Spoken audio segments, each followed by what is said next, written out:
No. All right, there we go. I'm live now. All right. Hey, before I get started, there are some on the little information table back there. The youth are selling strawberries, chocolate-covered strawberries for Valentine's Day. Two things. If you want some personally, there's a sign-up sheet to order some. But the favor is if you can take a sheet to your workplace and help sell some and turn it back in by Sunday the 9th, and they'll be ready by the 13th, 12th or 13th. So they're back there as well. So we need to sell as many as we can. We've got a lot of strawberries coming, and we can't set up in front of Food City or anywhere because everything's corporate these days. You can't really do that. So we're going to have to try to do it by mouth. And hopefully we'll find somewhere to set a stand up because this weekend they're selling some too. So if we could have you guys take a little sheet wherever you work, put it on the table and say, hey, if y'all want chocolate covered strawberries, here you go. And all the info's on the sheet.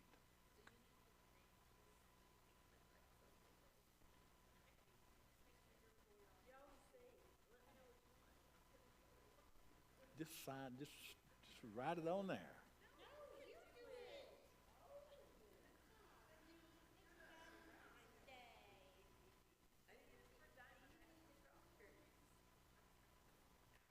Keith, I don't know,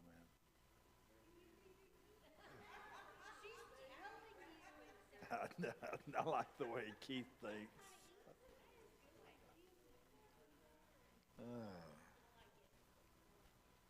Okay. All right. Question before we get started. Would you consider yourself a patient person? You are.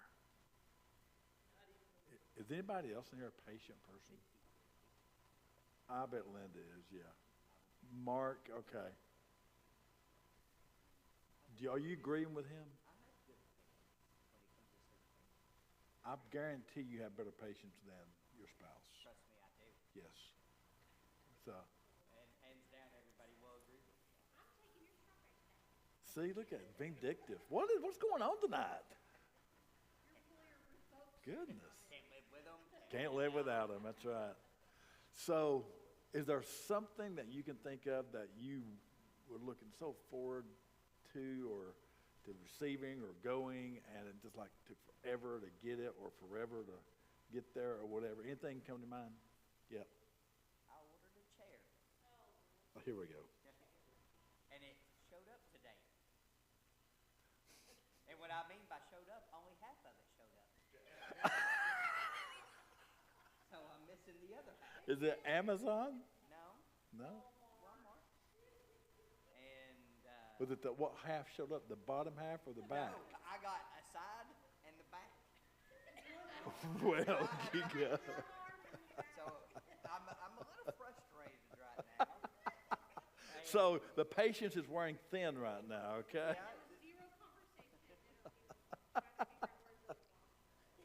trying to figure out where the part I sit on is. So that's funny. That's funny. I don't care who you Leaning are. back on one side right now. Have you ever waited patiently on something and you got it? Well, apparently you have, and you were so disappointed. So that answered that question. Yes.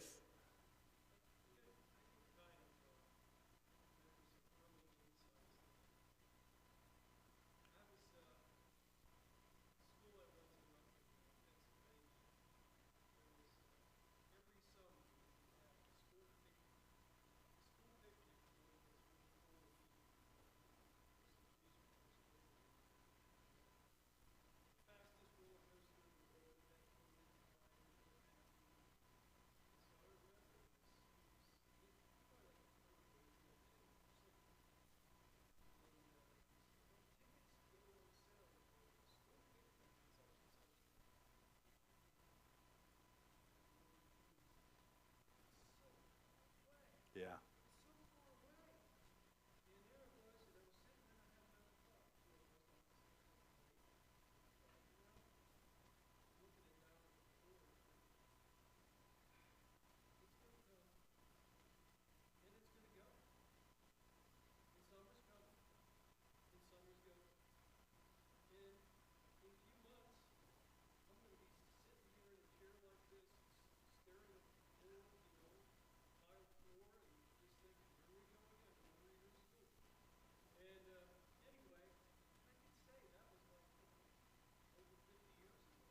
least you had a whole chair.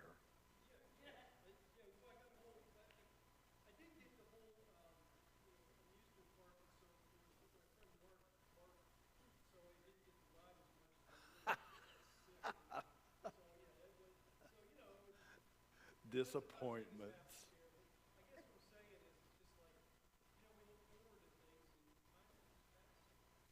Yeah.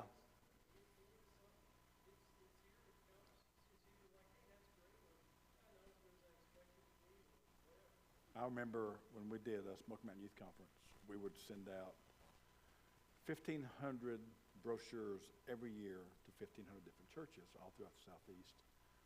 And registration, we had a registration deadline, all this stuff. Because it cost between 30 and, depending what year, between 30 and $50,000 to put on the conference. And so we were on the line for 30 to 50,000 every year, depending on people to come. And I remember I would mail those brochures out, and about 3 or 4 days later, I was at the mailbox waiting on the mailman every day at the church, and my secretary just laughed. She said, "You going to the mailbox, ain't you?" I am. And for months, I'd wait on the mail guy to come see how many mailed them back in, So yeah, I mean, just patient. But I am not a patient person at all. I mean, we live in a microwave world, and so then that's kind of me. But I mean, I think all of us would like to be more patient, especially when we're waiting on God to act upon something in our life. We're waiting for Him to move, and we're not only unsure of when He's going to act, but we're also unsure of how He's going to act. So, and all we can do is remain faithful with what we have and trust. And this is where Esther and Mordecai find themselves in chapters 5 and 6, as we're going to look at that today. They're doing what they know to do in hopes that God will follow through on His part, is where they're at. And as Christians, we find, I've said this I think a couple weeks ago, when we find ourselves in difficult situations or difficult seasons, that's a lot of time when we find strength that God gives us, supplies us with strength. And being faithful does not exempt us from having difficulty in life. But let me turn that around. On the other side of that, same token, difficulty does not exempt us from being faithful to God. So Esther's story tells us that faithfulness to our purpose, for His purpose, never goes in vain. Yielding and obedience, I mean, it's worth the risk. And here is Esther in the king's inner court. We're going to start Esther chapter 5, verse 1, but let me open us up in prayer first. Father, we come to you right now, and Lord, as we look into your word, as we dive into your word, and we study to see what's next for Esther. And it seems to be one saga after another in this short book that's rarely looked into. Lord, Esther put on her royal robe and stood in the inner court of the palace in front of the king's hall. The king was sitting on his royal throne in the hall facing the entrance. So, 3 days into her prayer and her fasting concerning the assignment that's before her, first of all, she made a decision. She made a decision to be faithful, and that is a decision that we each have to make. Are we going to be faithful to God, or we're not going to be faithful, or vice versa? I mean, are we going to be faithful to whatever it is in life? So she made a decision to be faithful to God's work by helping to save her people.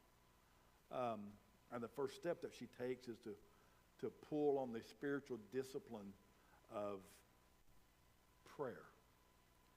But remember last week, she didn't end there, because she also pulled on the power of community to coming together to pray with her, by inviting other people to join her. And the obedience is fortified by drawing close to God, but also drawing close to one another. So Esther 5:2. When he saw Queen Esther standing in the court, he was pleased with her and held out to her the gold scepter that was in his hand. So Esther approached and touched the tip of the scepter. The king sees Esther. He gets excited. He calls her. He says, come here. He invites her to come over. And we can't ignore Esther's main concern, which was, if you weren't invited to go see the king, off with the head. You know, you could be killed. And he hadn't called upon her for about a month. So and that just takes us back to last week, which is Esther 4, which is going to be up there, just talking about what would happen, so forth, so on. He hadn't called on her for 30 days and all that.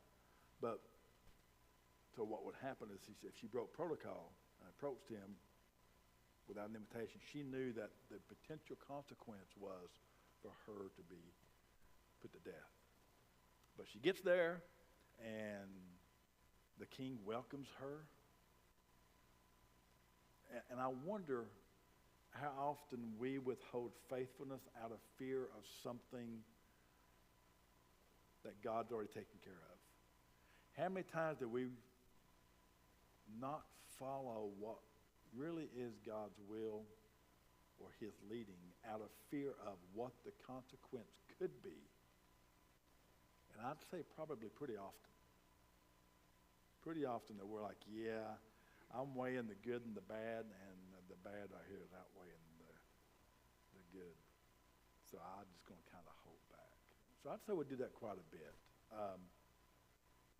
And perhaps Esther's journey reinforces the truth that the job is to be faithful, to show up for an assignment while God works out the details that we don't even know. All through the scripture, people are taking leaps of faith and have no idea how God's going to react to that. We've seen a Sunday, we looked at Daniel in the lion's den. He had no idea that God was going to save him. He had no clue that was going to happen. And God didn't enter into the picture that we've seen until Daniel was in the lion's den. So not only does the king welcome her, but then he asks her a question. Basically, what do you desire is what. Mark, you ever asked Jamie that? Hey, what do you want? I'll get you I will get you the world. What do you want? And that's kind of what happened here. The king said, what is it, Esther? What's your request? He says, I'll even give you up to half of the kingdom. Now, I'm thinking he really didn't mean that. I'm thinking that he was saying, like, I'll give you the whole world. You know what I mean? It was kind of a figure of saying, hey, whatever you want, I'm going to get it for you. And the most important thing to him in his life was that kingdom. So I would even give you half the kingdom. So this just means that she could have a lot.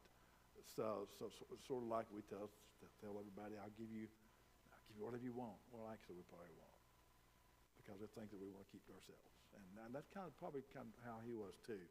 But Esther, she don't play that game though. She still keeps her plans close to her heart. And I love the direction this story takes here in a minute. I'm like, oh, that's pretty awesome. But anyway, again, faithfulness requires a decision.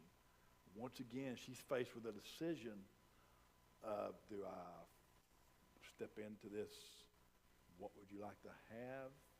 Or do I still take my time, I'm patient, and I need to see how God moves here before I move any further. And that's kind of what she did. Instead of sharing with the king the entire situation at the moment, she requests to have a banquet. Basically, she said, hey, let's go eat. And then the infamous question of all the earth is this: where do you want to go? No, I added that part. But anyway, Esther 5:7. Esther replied, "My petition and my request is this. If the king regards me with favor, and if it pleases the king to grant my petition and fulfill my request, let the king and Haman come tomorrow to the banquet that I will prepare for them. Then I will answer the king's question." Interesting. A dinner with just the king and Haman. Y'all remember who Haman is? He's the evil guy, kind of, that's wanting to kind of kill Mordecai and all this stuff. And when this is going on, his day is just now getting started, and he's happy-go-lucky because he's got all the power. He can do whatever he wants. He's making rules. He's making laws, and he's telling people what to do. And he comes strolling up, and he sees Mordecai inside the king's gate. And that sends him into a rage. Verse 9. Haman went out that day happy and in high spirits. But when he saw Mordecai at the king's gate and observed that he neither rose nor showed fear in his presence, he was filled with rage against Mordecai. Nevertheless, Haman restrained himself and went home. Calling together his friends and Zeresh's wife, Haman boasted to them about how vast wealth he had, his many sons, and all the ways the king had honored him, and how he had elevated him above the other nobles and officials. And that's not all. Haman added, "I'm the only person that Queen Esther invited to accompany the king to the banquet she gave." So he's like, I'm the only person that's important enough to have a meal with the king. And he goes on saying, "And she has invited me along with the king tomorrow, but all this gives me no satisfaction as long as I see that Jew, Mordecai, sitting at the king's gate."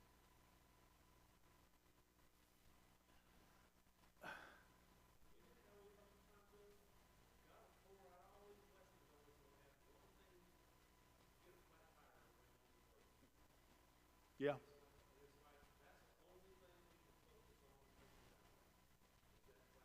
Yeah.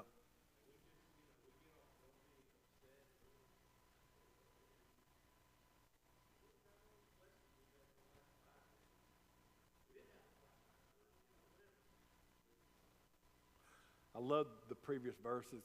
You mentioned that where it says he's seen him and he just went home. He just went home and shut his door, and he was mad. And yeah, you're right. We do. We're exactly like that. So why is he mad in the first place? Remember? Why does he hate Mordecai so much? Huh? I can't hear you. Because he's a Jew, for one thing, yes. What else? Would not bow down. Yeah.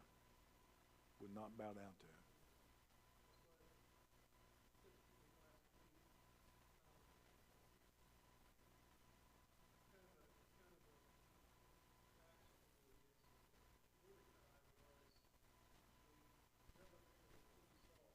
Yes.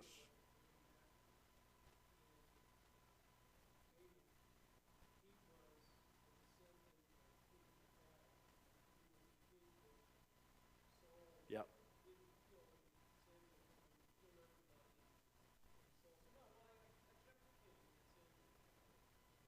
Yeah.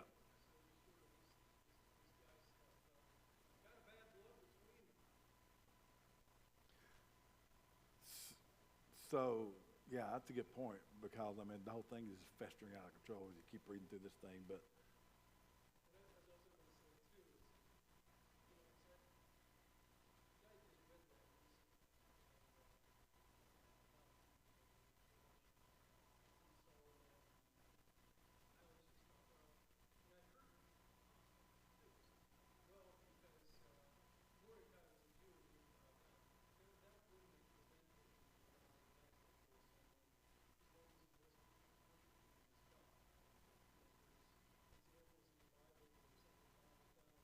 right, right.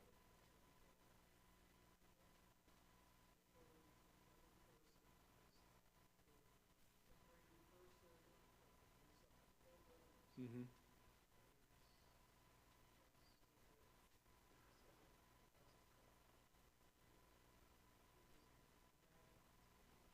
Right. Yeah. Well, so Haman gets, Mordecai won't bow down, as you said, to Haman, and he gets angry, and he gathers himself, and he goes home. So I don't think anybody likes confrontation. Anybody likes. Do you think? I just wonder why would he have went home? Was it for him? Did he go home so he wouldn't do something or say something that he shouldn't do and shouldn't say at the time? Or did he go home because he was pouting and sulking? Or did he go home so he could gather all his friends and tell them how wonderful he is? So I don't know. That's just something that I ponder on too. But it says he calls for his friends and his wife, starts bragging about him and how rich he is, and he's got 10 sons, which means basically that posterity within the empire. I mean, he's got favor with the king, even to the point of having dinner tomorrow. Not just any dinner, a private dinner with King and Esther. And at that moment, none of that even matters as long as he sees Mordecai at the gate, inside the gate. He hates him. I mean, he just despises him. And there's an important point here to note. Mordecai's inside of the king's gate. Before Esther's obedience to her assignment, remember he came to Esther? He said, I think this is what you need to do. You need to go to the king and tell him, what's happening. And what was he doing? He was put on sackcloth. He was wailing. He was outside the gate doing all this. And so everyone's seen him wearing the sackcloth and so forth. But he couldn't go inside the gate because you can't go inside the king's gate with that kind of demeanor, with that kind of, you can't be in a bad mood or any kind of wailing going on. So now we find Mordecai inside the gate, and it tells us that between his exchange with Esther and now, he's taken off the sackcloth. He is absolutely a totally different person now. He's no longer weeping. But here's the thing, really nothing has changed. Nothing's changed. See, Esther's faithfulness to try to do what Mordecai hoped that she would do, just given the effort, changed his whole demeanor. It gave him hope. It gave him a chance. Even though nothing's changed, the circumstances, but Haman still is being Haman. Verse 14. His wife Zeresh and all the friends said to him, have a pole set up. Now, this is kind of like you're all these people sitting around talking about this whole situation. And somebody's like, hey, why don't you set a pole up that reaches the height of 50 cubits? And ask the king in the morning to have Mordecai impaled upon this pole. Then go with the king to the banquet and enjoy yourself. And it says this suggestion delighted Haman, and he had a pole set up. His wife and friends suggest that they build gallows 50 cubits tall and suggest that the king kill Mordecai on it and then go have supper with the king. Now, there wasn't a structure in the whole city that was 50 cubits. That's like 80 feet tall. So this was likely someone saying this hypothetically. Have you ever said something to somebody, hey, y'all do this, and you're kidding? Then they go do it, and you're like, you did what? Well, you told me to. I was kidding, man. So many bad things happen when that happens. But Haman took him seriously. And he has these gallows made, and in Haman's mind, Mordecai is going to be impaled on this 80-foot pole. But he's also on his way to eat with the king and Esther. And what none of them know at this point is that these are Esther's people that he's working against. They all love Esther. They're in with Esther. And Esther's made a decision to be faithful to God's work of delivering his people from a difficult situation. Then in chapter 6, Haman's plan is made. Haman's gallows are built. And that night the king, it says, can't find any rest. This is where it kind of turns. That night the king could not sleep. So remember Sunday we talked about King Nebuchadnezzar?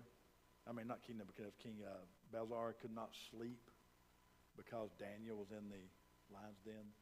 Stayed up all night, and when sunrise came up, he'd come out, Daniel, Daniel, Daniel. Same situation here. That night the king could not sleep, so he ordered the book of the Chronicles, the record of his reign, to be brought in and read to him.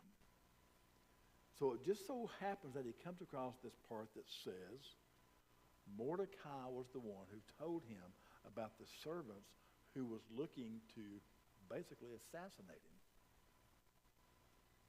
Verse 2.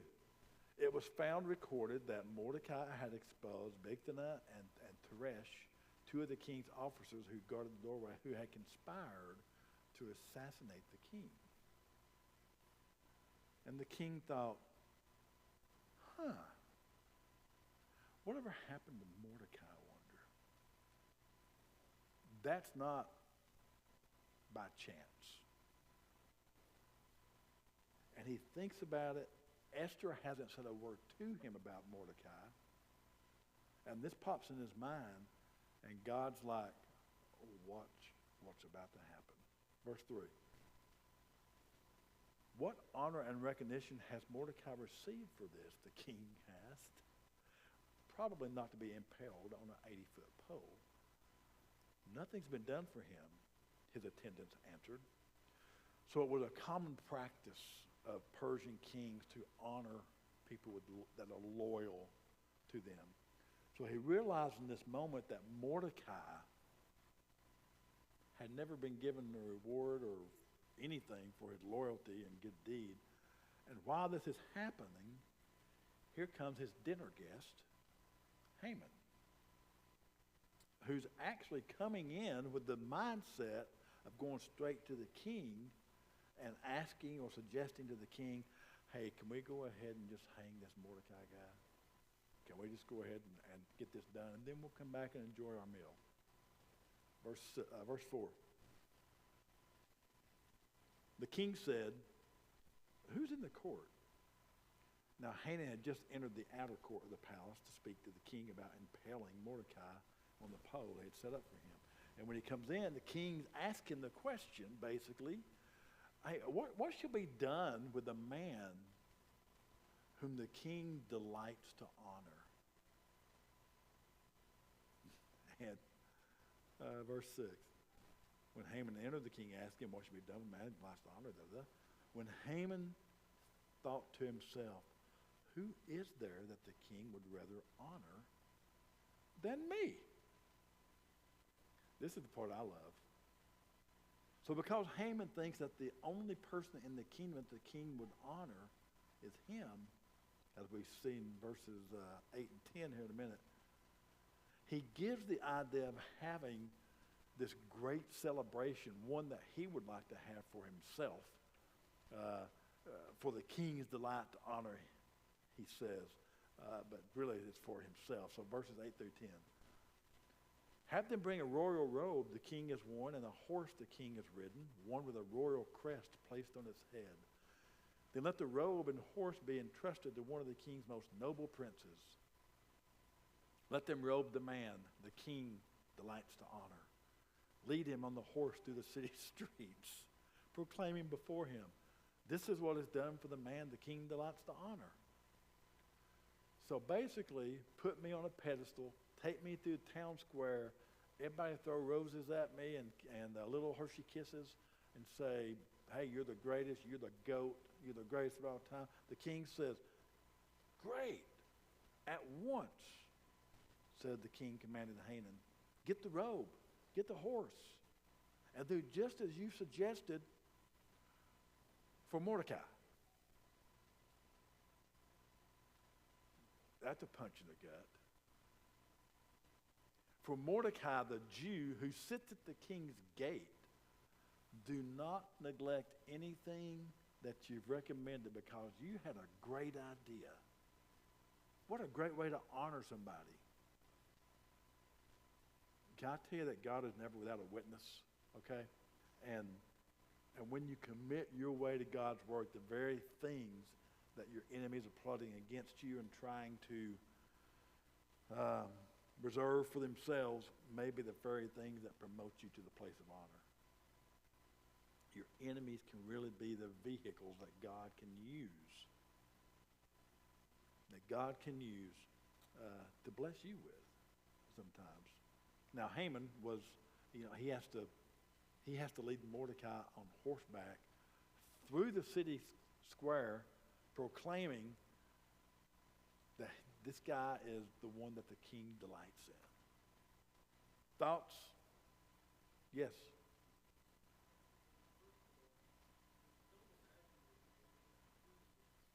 I wouldn't imagine so.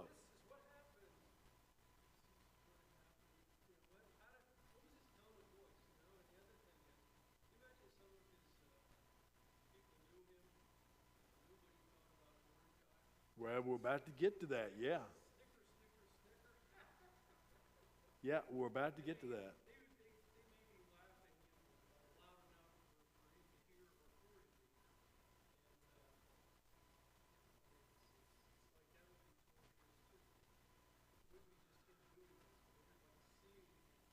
Yeah. Yeah.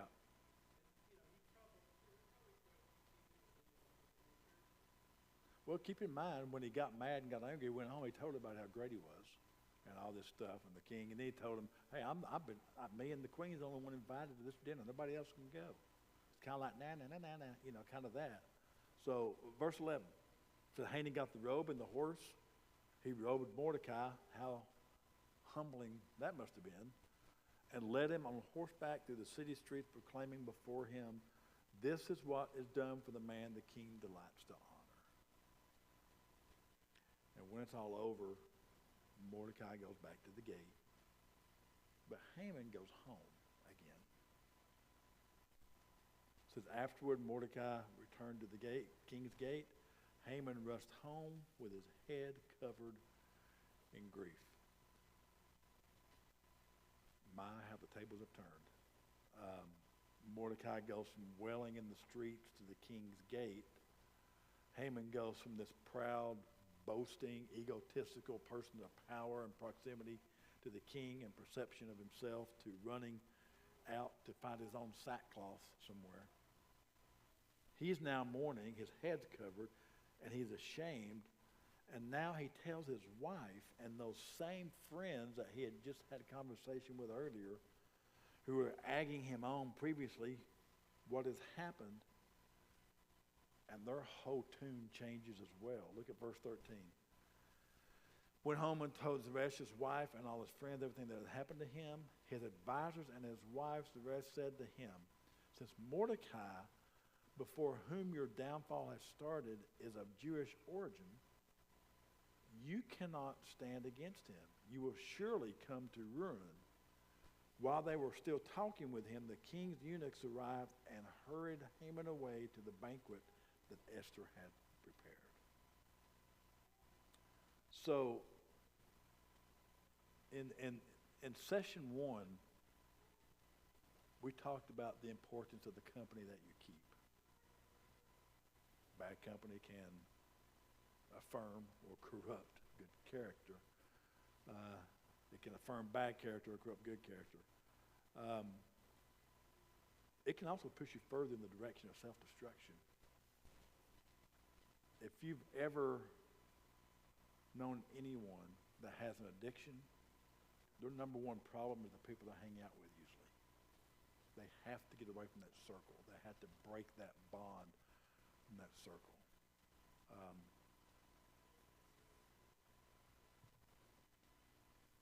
It's tough. I mean, that's a tough feat. The same friends who once supported Haman's evil plan have changed their tune, and now they're vocal about his downfall. This session reminds us of a couple things. First of all, trust God.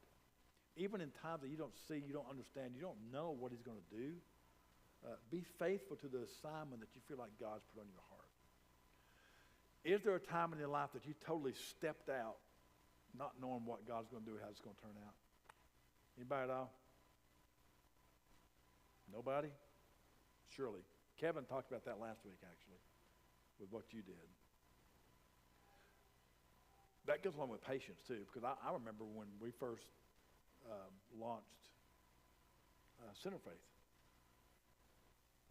We lived in the trailer, going back and forth, unloading, loading, unloading, loading.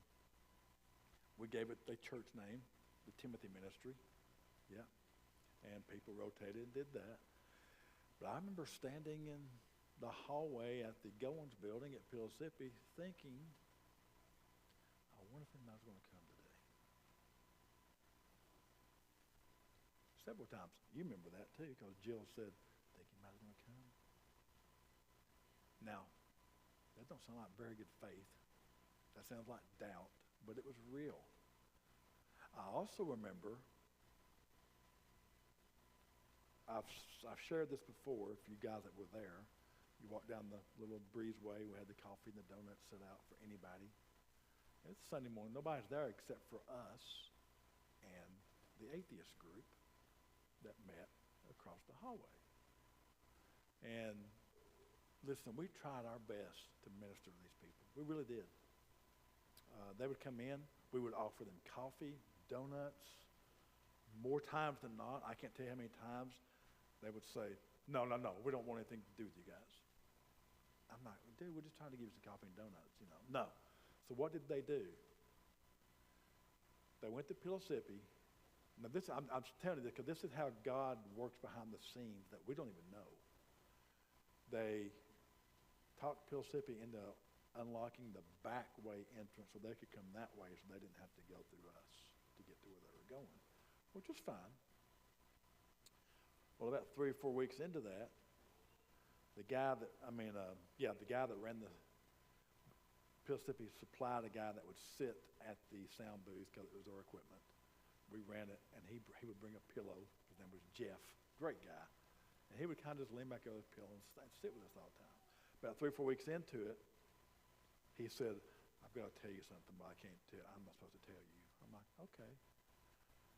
He said, we had a complaint from the atheist group, they call them the rationalist,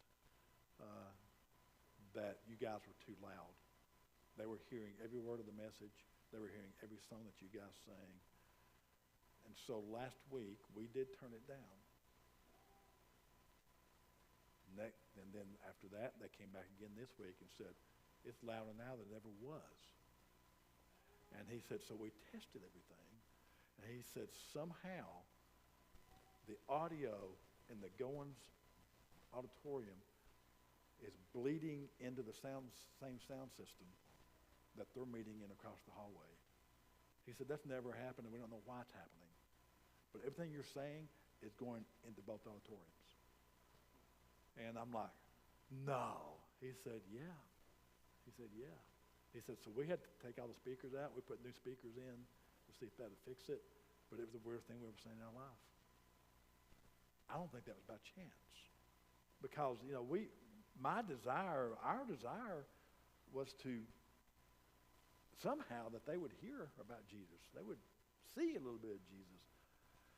And we just started with donuts and coffee. So God works behind scenes that we don't even see sometimes. So in session 1, we talked about the importance of being mindful of the company we keep and so forth and so on. But the same friends who once supported Haman's evil plan, they've changed. And it reminds us to trust God, to be faithful. Difficult circumstances will challenge our choices to be faithful. It's hard to be faithful in our walk when someone is tempting us with something that we know that we enjoy doing. It's hard to say no. I can't do that. Or even this, I don't do that anymore. And then what do you get? Oh, you're too good for us, right? Heard that before. But we can't allow difficulty of the unknown to force us to give up. Galatians 6:9, as we start to close. Let us not become weary in doing good, for at the proper time we will reap a harvest if we do not give up. You and I, we have to seek God's guidance and direction concerning the details of our part and trust that God's going to do his part. Remember Esther? She was praying about her part, but she came to the decision, I'm going to trust that God's going to do his part. Then focus on being faithful to what he reveals. And then we honor God by trusting in his ability to take care of the rest. Last words. Let me repeat this again. Faithfulness does not exempt us from having difficult times. On the other side of that, difficult times do not exempt us from being faithful. Difficult circumstances will challenge our faith, but we cannot give up. What's the saying? When the going gets tough, tough gets going. Yeah. Regardless, we must remain faithful to God regardless of what's going on around us. So take some time, think about this session. How can you continue to seek God's guidance and direction while remaining to be faithful in whatever it is that you can control? And how can you rest knowing that God will do his part in your life and you not knowing what that is? Questions, input, comments?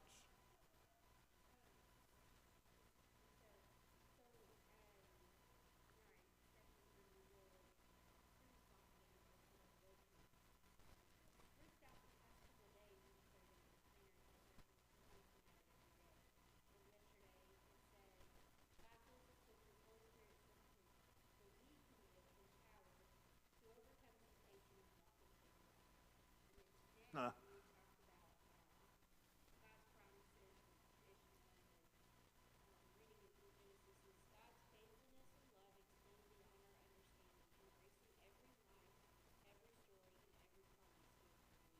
Hmm.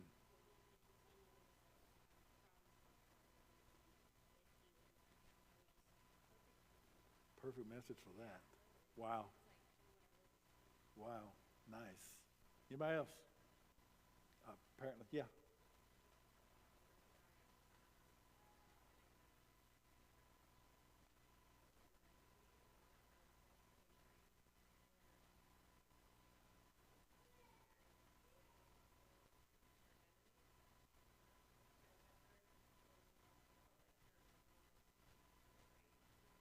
Yeah.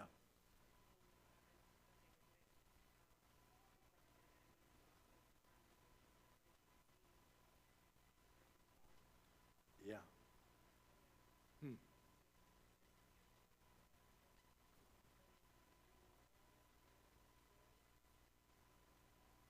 Y- Yeah, absolutely.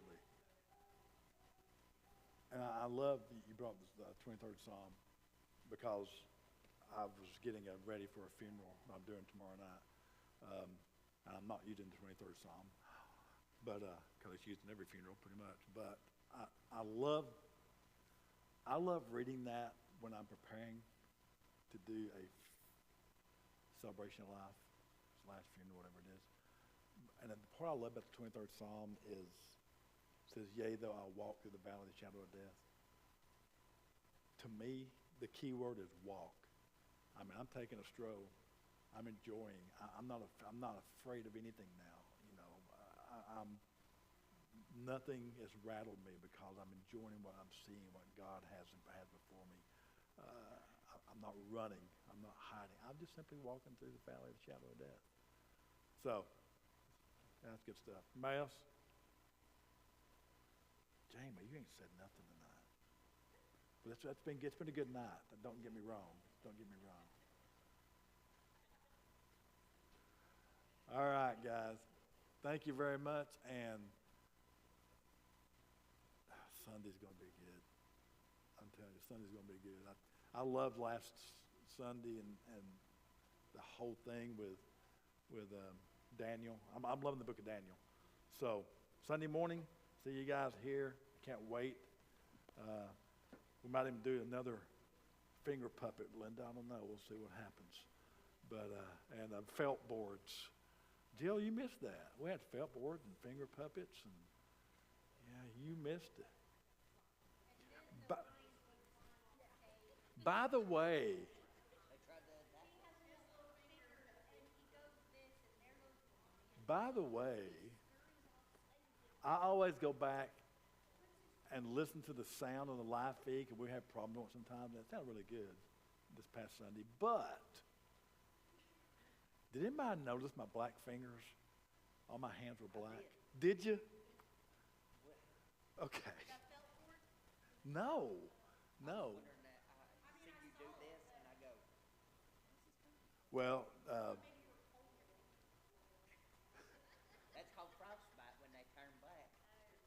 somebody came up and said, hey, somebody said those finger puppets turn your fingers black. I'm like, no, that wasn't it. But I don't know what it was. I was working out in the yard, laying some underground pipe and stuff and whatever, glue, messing with glue. And it had to have been the glue. Yeah, it stinks my fingers. It's just black though. But I was using black pipe, so I guess it was, I don't know, it was weird. And like it never came off. I used everything. But look, I lost a finger doing it. Anyway, all right, guys, thank you. See you Sunday. And don't forget to take if you go somewhere you can, at your job or something, take a sign-up sheet for the strawberries. And the 9th of February is when to have that sign-up form back. And they will be ready to be delivered on the 13th. Yeah. Yes, a week